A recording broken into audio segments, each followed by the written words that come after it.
देखो मेरी जान, तो physical quantities and measurements 9th class का चैप्टर नंबर 1 जिसको हम दोबारा से स्टार्ट कर रहे हैं। फिलहाल आप लोगों को तो फर्स्ट लेक्चर भी मिलेगा।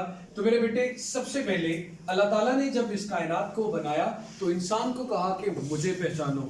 अब हर चीज के बारे में जानना, खुदा की जात के बारे में जानना है। ये बात हरगिज गलत होगी कहना कि जब हम साइंस पढ़ रहे होते हैं तो हम अल्लाह की इबादत नहीं कर रहे होते। इबादत के लिए जरूरी नहीं कि आपके हाथ में तस्बीह ही हो। जब आप इस नेचर को एक्सपोज करने की कोशिश कर रहे हो, इट मींस, इस बात का मतलब ये बनता है कि आप अल्लाह ताला की इबादत कर रहे हैं। आप क्लासरूम में बैठे हुए क्लास ले रहे हैं तो डजंट मीन कि आप कोई दुनियावी काम कर रहे हो, आप फिर भी अल्लाह ताला की इबादत कर रहे हो। आप क्लास में बैठे हुए खुदा की इबादत में मौजूद हैं। ये बात आपको क्लियर होनी चाहिए, ठीक है मेरा बेटा। तो सबसे पहले जब इंसान बनाया गया तो इंसान ने खुद को कैसे बनाया गया, उसकी वैल्यूएशन कैसे हुई, ये जमीन कैसे बनी, इन चीजों के बारे में जानना शुरू किया। मेरे बेटे, सबसे पहले हर चीज के बारे में एक बुक होती थी जिसका नाम होता था नेचुरल फिलॉसफी। कुदरत की क्या फिलॉसफी है, हर चीज के पीछे, what is inside the earth, outside the earth, human beings, जानवरों के बारे में हर चीज का इल्म एक किताब में रखा जाता था। या लिटरेचर के बारे में जितना नॉलेज था वो सब किस में आ रहा था? नेचुरल फिलॉसफी में। फिर इसके बाद साइंस का वर्ड आया। साइंस लैटिन वर्ड, लातीनी जबान से उर्दू में कहते हैं सेंटिया या सेंशिया, कुछ लोग बोलते हैं, उससे डेराइव हुआ है। इसका मतलब इंग्लिश में होता है मेरा बेटा नॉलेज। जैसे आप पश्तून हो तो पश्तून में कोई नॉलेज को, इल्म को कुछ क्या कहते हो? उर्दू में इल्म कहते हैं, इंग्लिश में नॉलेज कहते हैं, तो लैटिन में सेंटिया कहा जाता है। अब मेरी जान, सबसे पहले साइंस को डिफाइन करने का मैं हमेशा एक ही एग्जांपल देता हूं कि मेरे बेटे, आप दो प्लांट्स ले लेते हो, एक प्लांट ए और दूसरा प्लांट बी। आपने एक एक्सपेरिमेंट किया कि प्लांट ए को रखा अंडर सनलाइट, और आप सबने बायो में ये चीज पढ़ी हुई है कि जी फोटोसिंथेसिस का प्रोसेस जरूरी है for the proper growth of the plants. उसके लिए सनलाइट चाहिए होती है। और ए को आप एक डार्केस्ट रूम में, जहां पे सनलाइट पहुंच ही नहीं रही, किसी किस्म की लाइट नहीं पहुंच रही, वहां पे आपने इसको रखा हुआ है। तो फर्क ये है कि कुछ दिनों के बाद आप ऑब्जर्व करते हो कि प्लांट ए प्रॉपर्ली ग्रो कर गया लेकिन प्लांट बी ने प्रॉपर्ली ग्रो नहीं किया। तो वहां से आपने एक लाइन बताई, sunlight is necessary for the proper growth of the plants. तो वो इल्म जो आपको एक्सपेरिमेंट और ऑब्जर्वेशन के बाद मिलता है उसको क्या कहते हैं? साइंस। वो इल्म जो आपको एक्सपेरिमेंट्स और ऑब्जर्वेशन के बाद मिलता है। द नॉलेज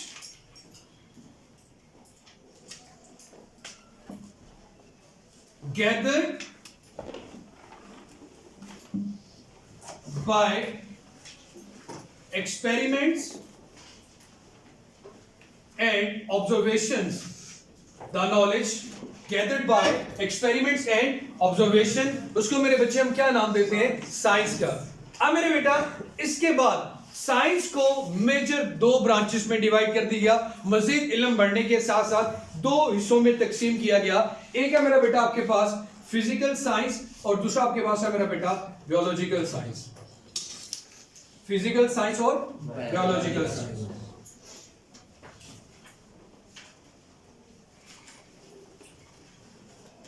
फिजिकल साइंस क्या चीज है मेरा बेटा? The knowledge of the physical things, the knowledge of the physical thing, या जनरल वे कह सकता हूं नॉन लिविंग थिंग्स के बारे में जानना। यार ये लाइन गलत होगी, सिर्फ फिजिकल कहना, नॉन लिविंग थिंग्स के बारे में जानना फिजिकल साइंस। और लिविंग थिंग्स का जो नॉलेज है वो किसमें डिस्कस किया जाएगा मेरा बेटा? बायोलॉजिकल साइंस में। दो ही चीजें ना, या तो लिविंग है या फिर नॉन लिविंग है। तो नॉन लिविंग थिंग्स की study physical science, the study of non-living things is called physical science and the study of living things is called biological science. उसके बाद मेरे बेटे हमारे पास आ गया physics, chemistry, biology, mathematics। बड़ी ज्यादा सब्जेक्ट्स में, डिसिप्लिन्स में, डिपार्टमेंट्स में हमने साइंस को, अपने नॉलेज को डिवाइड कर दिया। फिजिक्स की भी हजारों ब्रांचेस हैं। सबसे पहले बात करते हैं व्हाट इज फिजिक्स। मेरा बेटा, एक तरफ मैं सर्कल में लिख रहा हूं matter, solid, liquid, gas, plasma. और एक तरफ मैं लिख रहा हूं मेरा बेटा energy, ability to do work. हमारी बॉडी को, हमारी बॉडी के सेल को भी फंक्शन परफॉर्म करने के लिए एनर्जी चाहिए। पौधों को ग्रोथ के लिए एनर्जी चाहिए, किसी भी काम को करने के लिए एनर्जी रिक्वायर्ड है। So the study of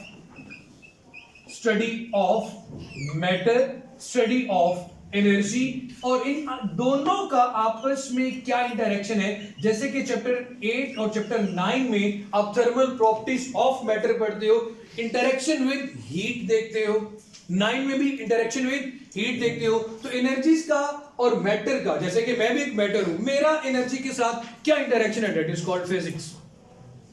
that is called physics, the study of matter, energy, और इन दोनों का आपस में ताल्लुक क्या है, ताल्लुक के बाद क्या होगा, मैटर और एनर्जी का आपस में मिलने से क्या चेंजेस आते हैं, इसको हम क्या नाम देते हैं मेरा बेटा, फिजिक्स का।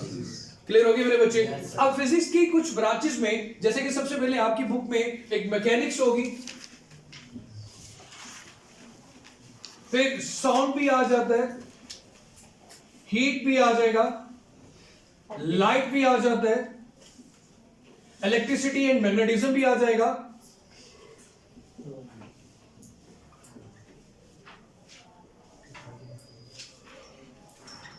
फिर मेरा बेटा हमारे पास ऑप्टिक्स या लाइट, एक ही चीज आती है ना, न्यूक्लियर फिजिक्स भी आ जाती है, atomic, there are so many branches, geophysics भी आ जाती है। सो मेरे बेटे फिजिक्स के नॉलेज को भी, जैसे कि आपने सुना होगा कि जी ये मैकेनिकल इंजीनियर है, ये इलेक्ट्रिकल इंजीनियर है, ये इलेक्ट्रॉनिक्स इंजीनियर है, तो मेरे बच्चे आईटी इंजीनियर। अब हमारे पास फिजिक्स की भी डिफरेंट, मतलब फिजिक्स का नॉलेज भी इतना बढ़ गया कि हमने उसको डिफरेंट ब्रांचेस में डिवाइड कर दिया कि ये स्पेसिफिक लोग इस स्पेसिफिक स्टडी में जाएंगे। तो मेरे बेटे मैकेनिक्स में आप चैप्टर नंबर 2 और 3 देखोगे, एक आएगा आपके पास काइनेमेटिक्स और एक आपके पास आएगा डायनामिक्स। फिजिक्स की वो ब्रांच जिसमें आप ऑब्जेक्ट के रेस्ट या मोशन में होने की बात करते हो और कॉजेस को डिस्कस करते हो कि ऑब्जेक्ट रेस्ट में है तो क्यों है, और अगर मोशन में है तो क्यों है। विदाउट कॉजेस बात करोगे तो काइनेमेटिक्स होगा, विद कॉजेस बात करोगे तो डायनामिक्स होगा। क्लियर हो गया मेरे बच्चे?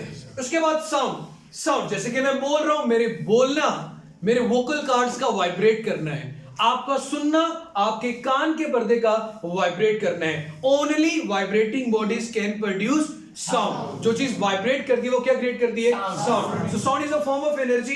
अब इसकी लाउडनेस क्या है, इसकी कैरेक्टरिस्टिक्स क्या है, कम ज्यादा कैसे होती है, ये फिजिक्स की किस ब्रांच में बात करेंगे, sound is a form of energy. जिसका मैटर के साथ इंटरेक्शन है तो डेफिनेटली किस में स्टडी करेंगे, फिजिक्स में। उसके बाद मेरा बेटा heat is also a form of energy, matter के साथ क्या इंटरेक्शन है, किसमें स्टडी करेंगे, फिजिक्स में। इसके लिए दो चैप्टर आपकी बुक में है, एक चैप्टर नंबर 8 और चैप्टर नंबर 9 इसी बुक का, property, thermal properties of matter and transfer of heat. उसके बाद आ गया लाइट और optics. Light is a form of energy which is used to see the things. चीजों को देखने के लिए भी किसकी जरूरत है आपको, लाइट की। ऑप्टिक्स कहते हैं the study of light. Optics किसे कहते हैं, स्टडी ऑफ लाइट। आप बाजार में जाते हो लिखा होता है Hasan optical centre, Ahmad optical centre, वो दुकान जहां से आपको देखने वाली चीजों, जो इंस्ट्रूमेंट इस्तेमाल होते हैं वो मिलते हैं, जिसमें telescope, glasses, sun glasses, eyesight glasses, lenses, camera, photographer enlarger, ये सारी चीजें आ जाती हैं। ठीक है मेरा बेटा? माइक्रोस्कोप, कंपाउंड माइक्रोस्कोप, उनके प्रिंसिपल्स क्या है, कैसे काम करते हैं, इनका वर्किंग प्रिंसिपल क्या होता है, क्या रीजंस हैं, दूर से ऑब्जेक्ट क्यों नजर आता है, क्यों नजर नहीं आता, इसमें स्टडी किया जाता है। ऑप्टिक्स भी।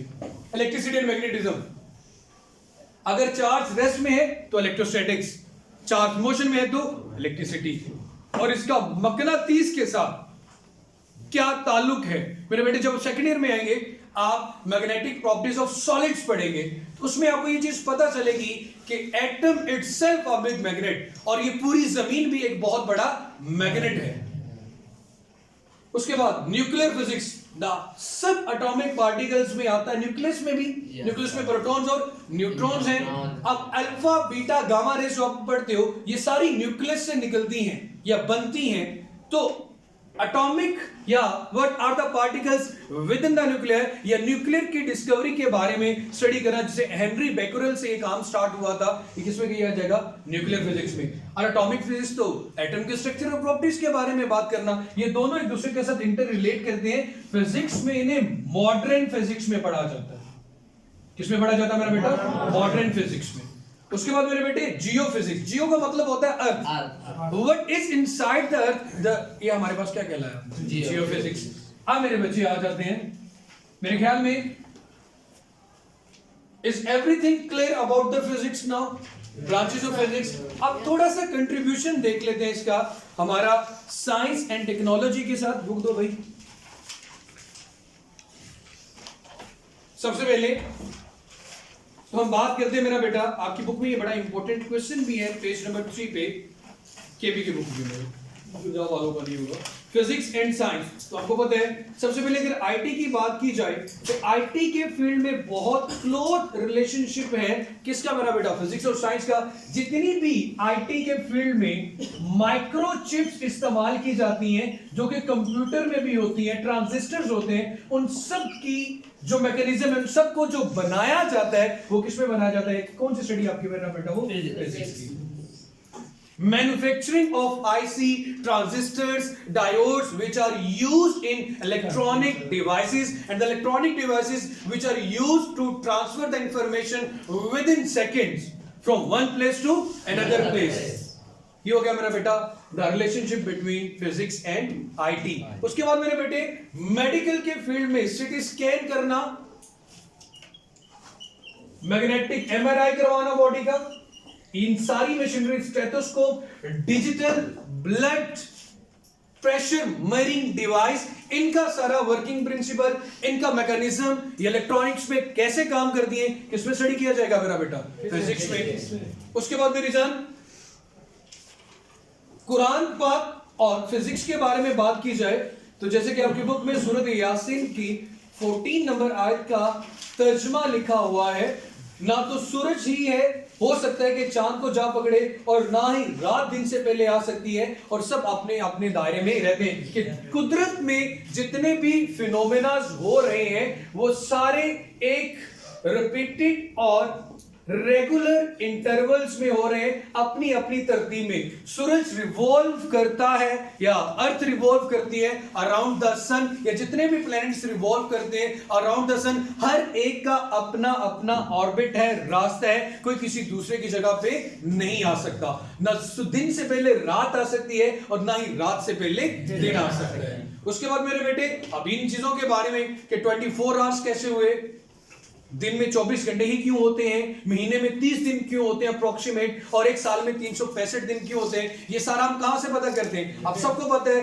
कि जी earth revolve around the sun, spin की बात नहीं कर रहा, revolve around the sun in 365 days, और उसके सॉरी इसमें 5 घंटे कुछ मिनट्स और कुछ सेकंड्स आते हैं, एग्जैक्ट वैल्यू याद नहीं, तो 365 दिन कुछ घंटे कुछ मिनट और कुछ सेकंड में अर्थ रिवॉल्व करती है, अर्थ पूरा चक्कर लगाती है सूरज के गिर्द, और अपने ही एक्सिस के गिर्द स्पिन करती है 24 आवर्स में, जिसे आप कहते हैं कि सुबह हो रही है और शाम हो रही है। और मून, चांद, पहले दिन का चांद और फोर्थ नाइट का चांद, फिर फोर्थ नाइट से पहले दिन का चांद, मतलब उसका कर्व से फुल मून होना और फुल मून से दोबारा फिर खत्म होने में अप्रोक्सीमेट 30 दिन लगते हैं, तो इसलिए हमने एक महीने में कितने दिन कर लिए? 30। ये सारा किसमें स्टडी करते हैं? Physics.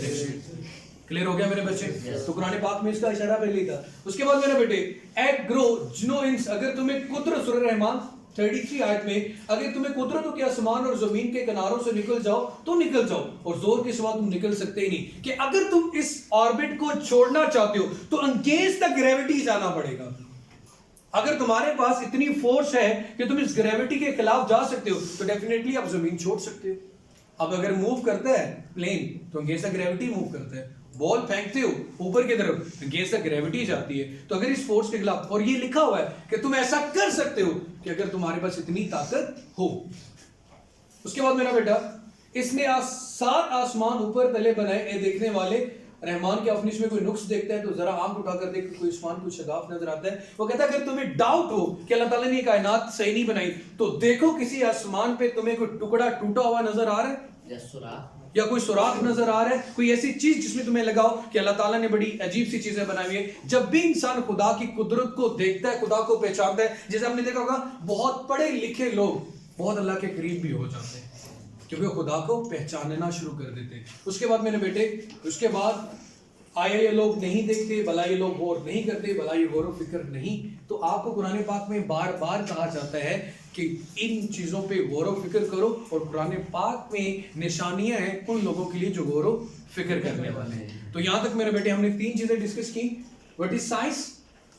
Physical biological science, physics, branches of physics, physics and technology, physics and medical field, या फिर हमने बात कर ली फिजिक्स एंड कुरान। तो इंशाल्लाह बाकी कल मेरा बेटा बात कल करेंगे, कल के टॉपिक में इंशाल्लाह हम बात करेंगे बेस क्वांटिटीज और ड्राइव क्वांटिटीज की, सिर्फ बेस क्वांटिटी ड्राइव, और फिर उसके बाद इंशाल्लाह देखते हैं कल ही, इंशाल्लाह कल ही टॉपिक में दूसरी रिकॉर्डिंग भी कर लेंगे बेस यूनिट्स और ड्राइव।